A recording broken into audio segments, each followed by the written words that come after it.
Hey, Crosspointe, really good to be with you again today.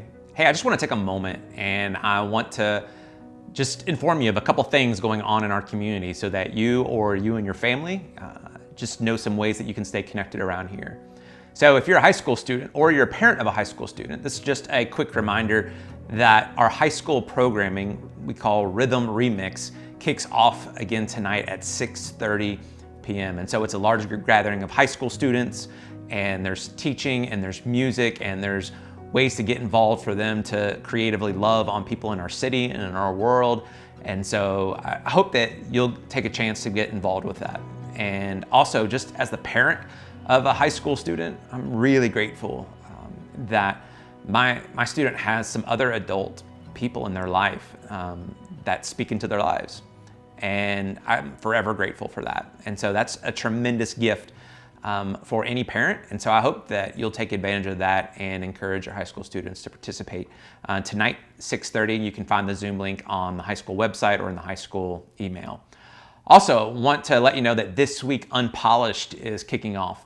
Unpolished is an open group for adult women that meets every other Wednesday night at 7 p.m. and it starts this Wednesday, September 9th. Now, you don't have to register for Unpolished. You can attend whenever your schedule allows. But if you want to find out more information about how you can get involved, about the program and what's going on, you can go to crosspoint.org/unpolished.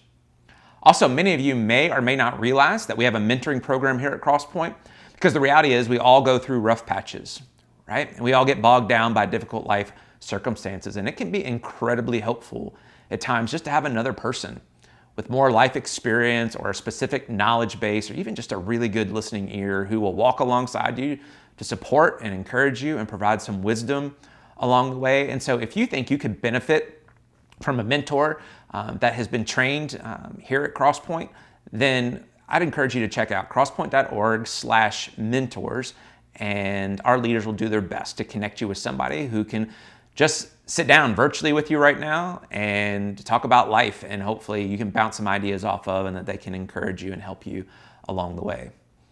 Also, just in a spirit of good news, I want to let you know that the YMCA is being able to open on our campus this Wednesday. Super excited for our partners there.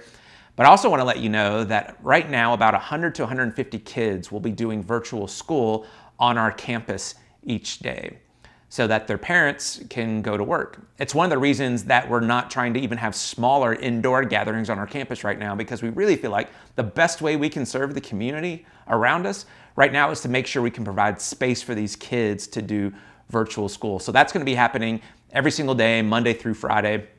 Really grateful for that, and really grateful just to be able to partner with the YMCA and all that they're doing. And so the director of the YMCA also wanted me to just pass along that if you're looking for part-time work, the YMCA on Crosspointe's campus is currently hiring to meet the needs of these kids that are doing virtual school during the day. And so if that might interest you, you can get more information on the YMCA's website and apply for any of those positions.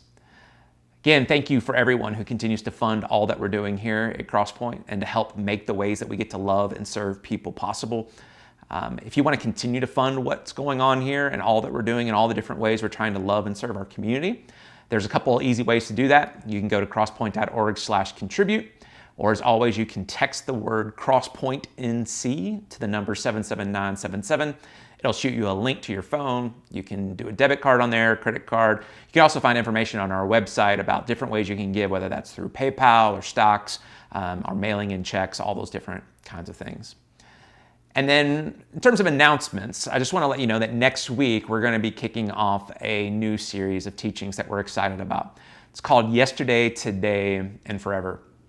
And so I'm hopeful that you'll jump in with us on that journey and excited about what we'll get to learn together. But this week, we wanted to do something different in the spirit of Labor Day weekend. Now, I'm not sure how much you can all relate to this, but I'm pretty confident that many of you can to some extent. But one of the things I've found lately is that when someone asks me how I'm doing, it really just depends on the moment they catch me in. Because, again, I don't know about you, but I often just find myself going through a cycle of emotions every day. That I find myself sad, and then dumbfounded, and annoyed, then angry sometimes, And then I find myself really motivated and resolved and hopeful. But then that cycle just repeats. And many times for me, that cycle repeats many times throughout one day. But then when someone asks you how you're doing, there's this thing that many times you don't really want to be honest about how you're doing in the moment, because you know that there's others that are dealing with a lot more than you and that have a lot more hardship. And so many of us, what we do is we just settle for the, I'm doing pretty well. But friends, here's the thing.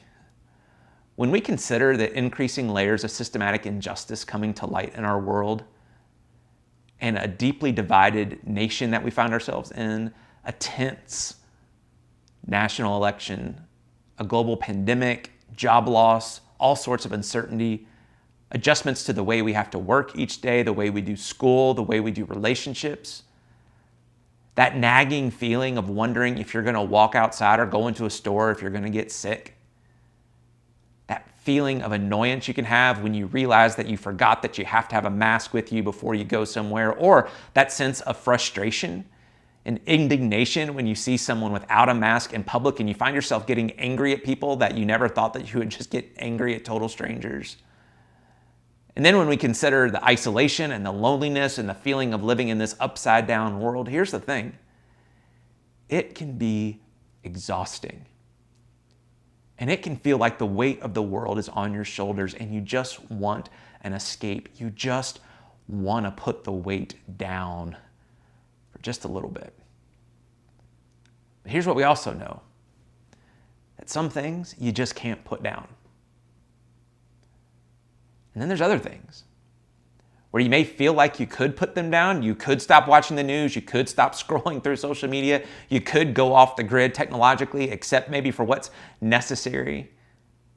But then there's this overwhelming feeling of, I have to stay informed, right? I have to stay engaged exactly because there's so many heavy, hard things going on in the world. I can't look away. I can't be silent, because silence is complicity, and that's what contributes to the problem. And then if I take a break or I take a pause from the craziness, it can feel like then I'm taking advantage of privilege somehow. And none of us really want to be that person. But then the pressure can just start to feel unrelenting, where it can feel like you have to take a stand in a position on every issue. Because how can you speak out and care about this one thing and yet not speak out and not care seemingly about this other thing? And so many times we just find ourselves just wanting to escape. We want to give up. We want to throw our hands up in the air, crawl up inside a corner, kind of in this fetal position. But then we get reminded that we don't want to be people who will simply just stand by and do nothing. And that cycle, for many of us, just continues over and over again throughout a day. And the thing is, it can be very tiring. And it's okay to admit that. And so, of course, friends, we have to keep tackling conversations that matter deeply to our world. We have to, and we will. But we also have to embrace that it's more than okay for us individually and for us collectively as a community to take some time to try to let our hearts and minds rest a bit. That if we're in this love and justice and inclusion thing for the long haul, which we are, then it's not only okay, but it's necessary. And so yes, we're in the middle of hard days, absolutely. But here's the thing. We can do hard things. We can. And not only that, we have to be reminded that there's plenty of reasons to be hopeful, because days and months and seasons and years like these that we find ourselves in, persevering through them is how long-term change actually happens. Every time throughout history, this is how it happens. Persevering through days like this. And so, you and I have to live accordingly. Therefore, in that spirit, things are going to be a bit different today. The experience is going to be a bit shorter, and we're going to try and give some space for some guided reflection, and we hope that it can just serve as a gift to your soul today. Let's pray.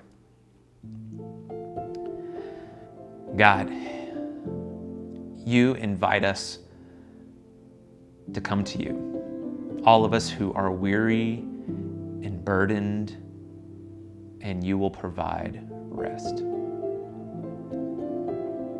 And so in the spirit of faith, we come to you, God, for that very thing today. And we pray that in all of this, in the reputation and character of Christ Jesus.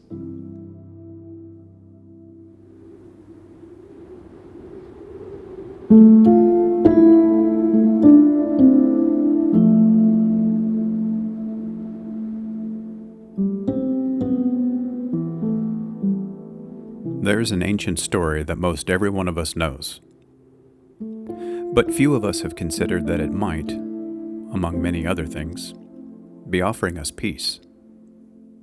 So let's take a deep breath and consider this.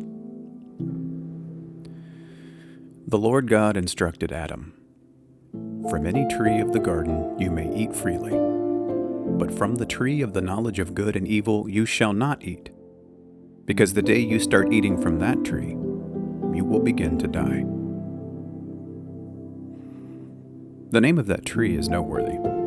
The tree of the knowledge of good and evil. Not that it was the knowledge of only those two things. It was more a way of saying the knowledge of all things, everything from the good to the bad. Like when you search everywhere for your keys and say, "I searched high and low." Something about this fruit bestowed knowledge about everything there was to know. An impossibly dense dump of data into a little human mind.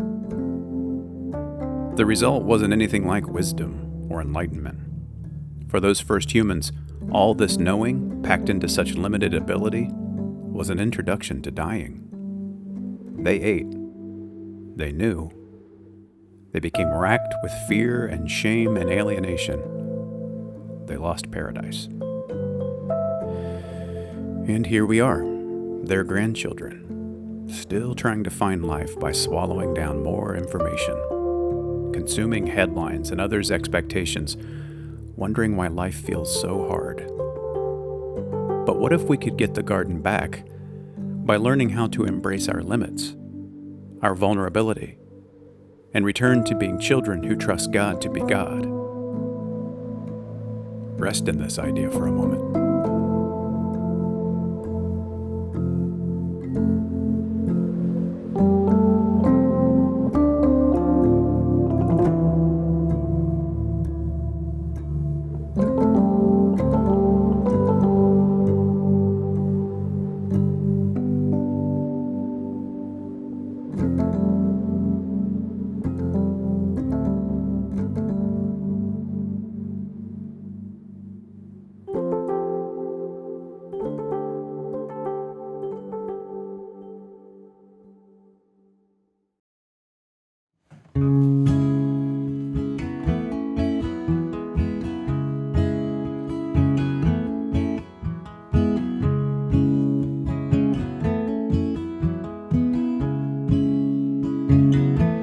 You are my shepherd, you calm my desires, you lead me down by the river, you restore my soul, oh you guide me home through the valley of dry bones. Even though I walk through the valley with the shadow of death around me, I will fear no evil, Lord. And even though I walk through the valley with the shadow of death around me, I will fear no evil, Lord.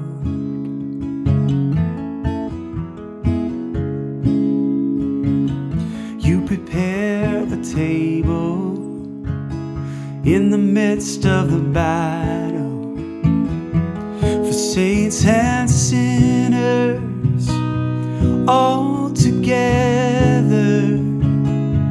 We break your bread and we crush your vine. I take your heart in place of mine. And even though I walk through the valley with the shadow of death around me, I will fear no evil, Lord. And even though I walk through the valley with the shadow of death around me, I will fear no evil, Lord. Surely your love and your mercy will guide and direct me and follow me forever. I'll live in your presence. Your arms always welcome your children home. Surely your love and your mercy will guide and direct me and follow me forever. I'll live in your presence. Your arms always welcome your children home. And even though I walk through the valley with the shadow of death around me, I will fear no evil, Lord. And even though I walk through the valley with the shadow of death around me, I will fear no evil, Lord. I will fear no evil, Lord. I will fear no evil, Lord.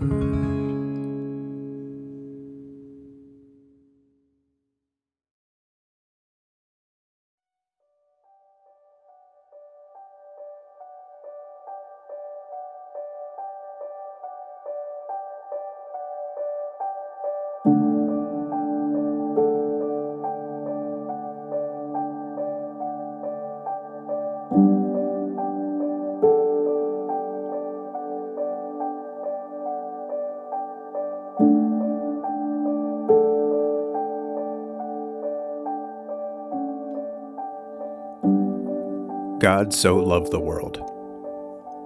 Love your neighbor as yourself. They're some of our favorite Bible verses. Yet, we make ourselves unwell by jumbling them. And we do jumble them. From our first minutes out of bed, we try to love the world, or at least be emotionally responsible for everything happening in it, even as many of us have forgotten our neighbors' names. Defeated and exhausted by the enormity of what ails the whole species, there's little left for those dear ones in our own circle. This is nothing to feel shame about. We've just gotten confused over who's responsible to what, where our energy should go. So what if God told you to stop trying to do more than you can so that you could actually do what you can? Like that uncle who just won't listen to good reason. Those people with the sign in their yard that makes you gnash your teeth. Those poor souls on the other continents who lack justice or water, and you just don't know what to do but be angry or heartbroken about it. What if you heard God tell you to stand down some, to stop gathering data, and instead give yourself to the 2 or 3 things within your reach? Does such an idea feel cold, evil? This might be the trick of the fruit. It robs us of life because it confronts us with countless problems while highlighting our inability to do much about them. Chances are, there are enough people in your direct sphere of influence, let's call them neighbors, who need love, who need you. You see, loved family and neighbors add up to love-filled people who can, in time, work powerfully in a love-emptied world. But it doesn't always move at the speed of breaking news or the demands made on us. And yet we can rest easy, letting God so love the world while we love our neighbor, because this arrangement was good enough for the one who taught us love in the first place. Find calm in this idea for a few moments.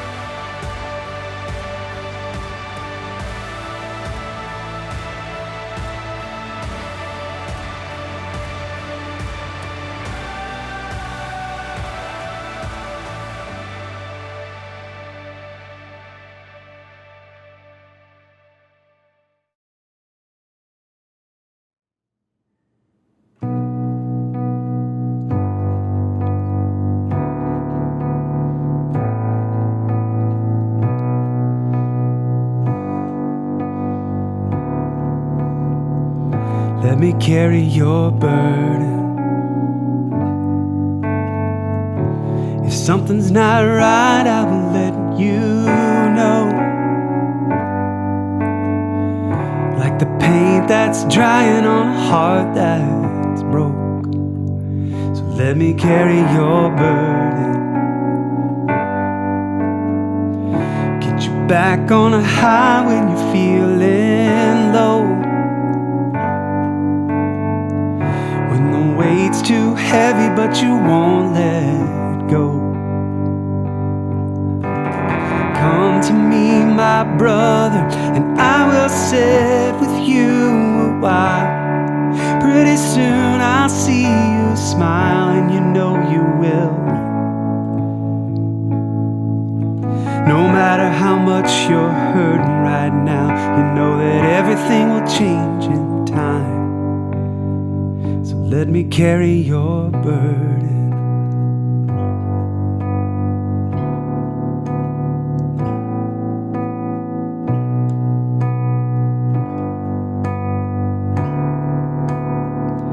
Let me carry your burden. When your heart's on fire but your mind is cold, and you're finding flames that won't keep you warm. Come to me, my brother, and I will sit with you a while.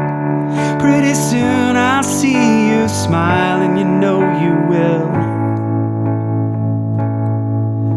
No matter how much you're hurting right now, you know that everything will change in time. Let me carry your burden, brother mine.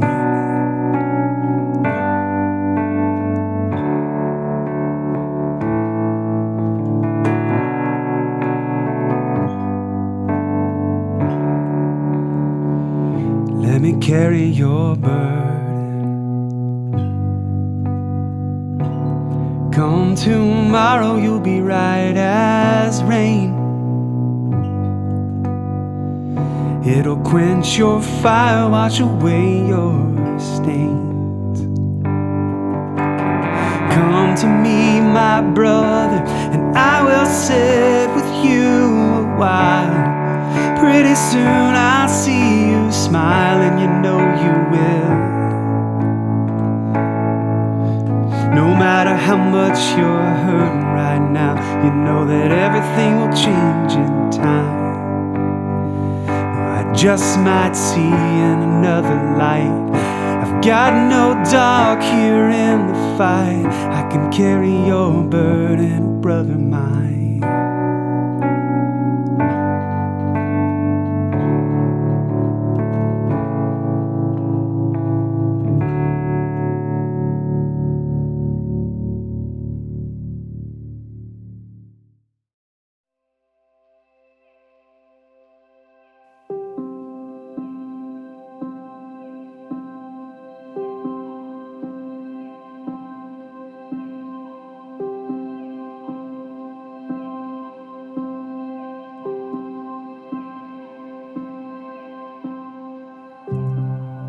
Is peace possible for those who see the world as it really is? Yes. Peace describes the way we live, not simply the result. It doesn't depend on things being different than they are. Peace is somehow learning to see the world as it is and trusting that the one who sees is at work. At work in ways that often don't require you. We are people invited to trust together that our small efforts make waves all the way out to the edges of the water, beyond where we may ever see. But even as we love and give ourselves to the way of Christ in some measure, there remain poverties and injustices, violences and unkindnesses, abuses and withheld love. This makes it hard to understand the point sometimes. Why even try to love and do well if there will still be difficulty and pain and injustice anyway? The answer is, that's just how life goes, and this is how we live in it. It's always been this way. We weed the garden, and the weeds grow back again. We plant, knowing we will have to plant again. Peace describes the way, not simply the result. And this way is to continue to see the world honestly, and yet choose the insurrection of joy, of hope, of pointing ourselves toward the good in the simplest of ways over and over, doing what we can and entrusting the rest to He who can do immeasurably more than we can ask or imagine. This is how we love in the real world, while remaining at peace. Take a few moments and envision the world remaining exactly as it is, but you being at peace, full of enough joy and love to live in it like Jesus Himself.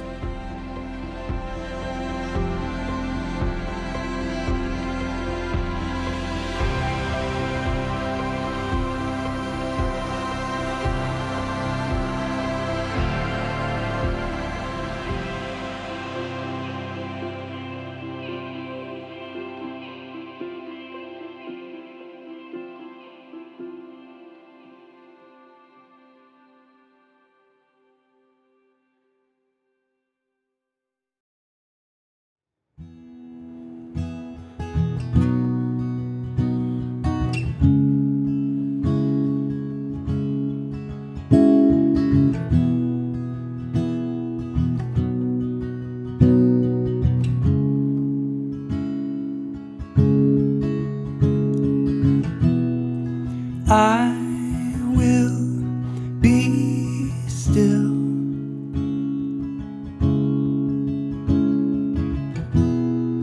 I will be still and know and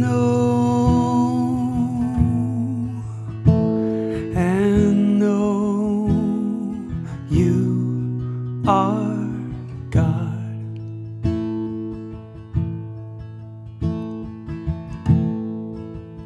Though the earth give way and the mountains fall to the sea, though its waters roar, I will cling to Thee. Though the nations rage and creation yearns for the Lord, Though the earth may melt, I'm forever yours. There is no fear as I look upon you. I will be still.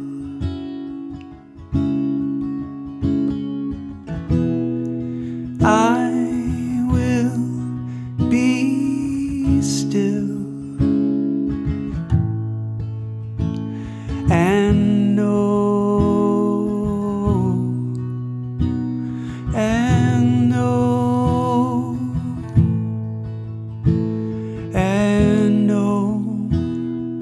you are God.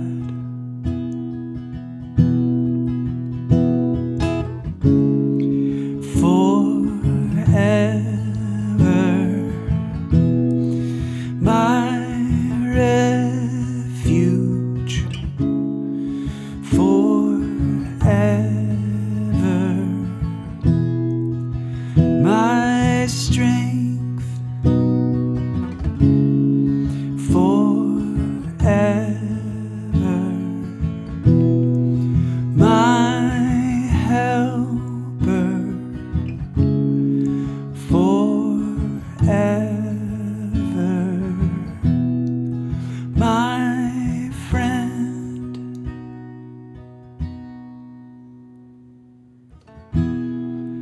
I will be still.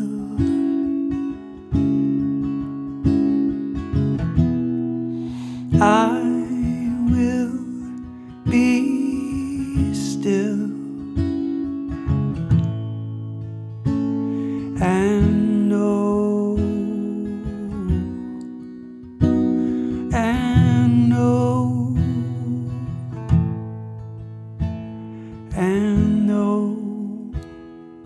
you are God.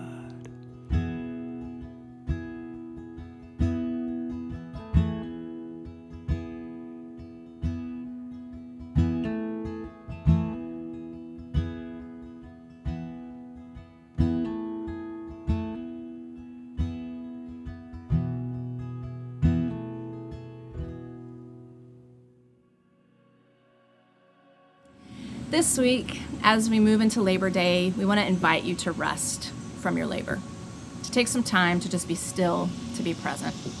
I want to offer you a gift this morning, the gift of time.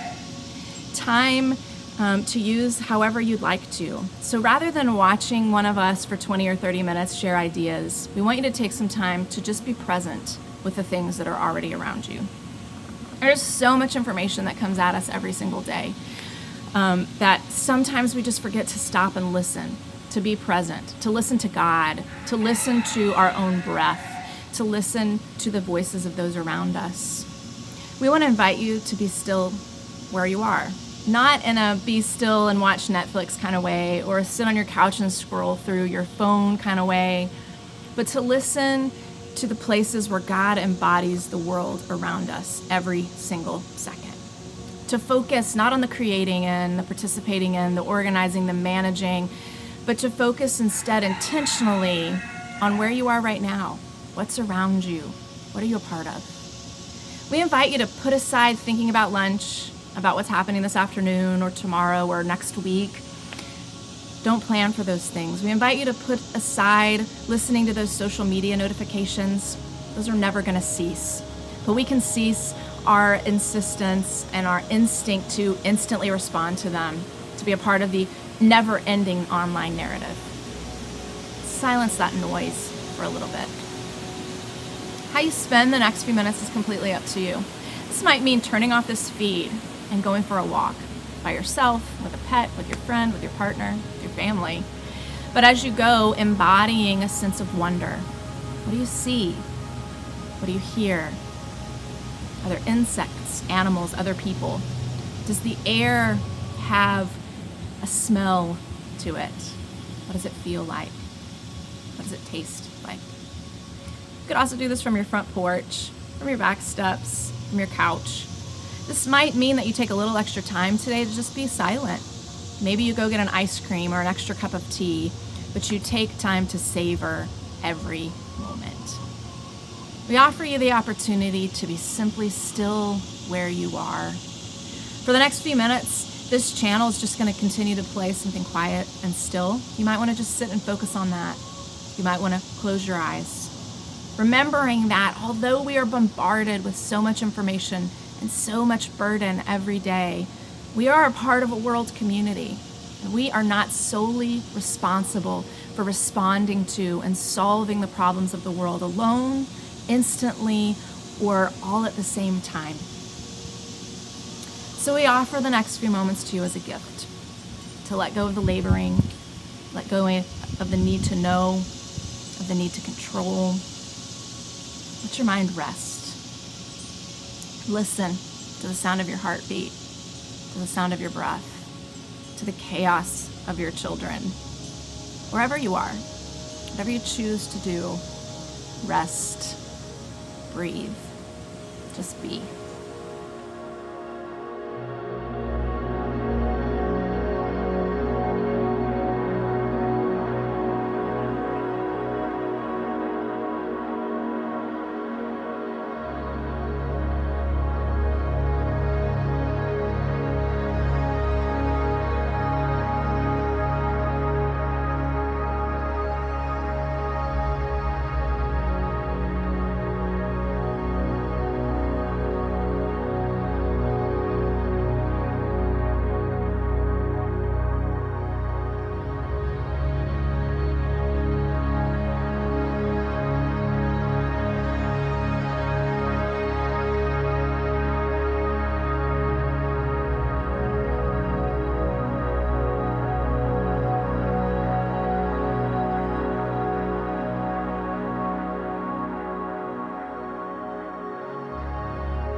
Thank you for joining us today, and welcome home.